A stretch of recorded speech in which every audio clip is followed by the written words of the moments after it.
Hey everyone, today I'll show you how to connect your GameSir G7 Pro controller to the Cronus Zen. Quick, easy, and step-by-step.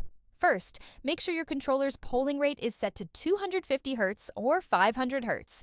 Don't use 1000 Hz. Next, open the Nexus app and update your controller's firmware. After that, open Zen Studio and go to Device tab. Make sure all cables are unplugged. Next, for the Xbox and PC setup. Now connect your controller to your PC using the Nexus app. Don't press any buttons yet. Then hold Xbox plus share until you hear the disconnect sound or see the screen flash. Plug the top USB into the Zen and then connect the right side frog port. Once it powers up, hold Xbox plus share again for about 2 to 3 seconds until the Xbox logo and controller icon show up. Set the input mode to mirror mode and check the device monitor in Zen Studio to make sure it's working.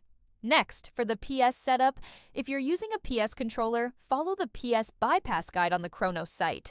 Connect it to your PC, then hold PS menu until you hear the disconnect sound. Plug it into the A port on the Zen, and hold PS menu again until connected. And that's it. Your GameSir G Pro is now fully working with the Cronus Zen. If this helped, don't forget to like, comment, and subscribe for more quick tech guides. And remember, if this video helped you fix something or saved you from wasting money, here's an easy way to support the channel. You'll find Amazon link in the description. Bookmark it and use it whenever you shop.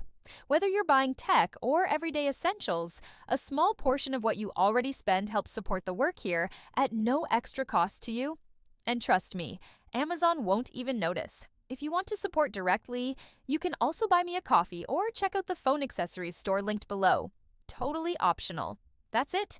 Thanks for the support, stay sharp, and I'll see you in the next video.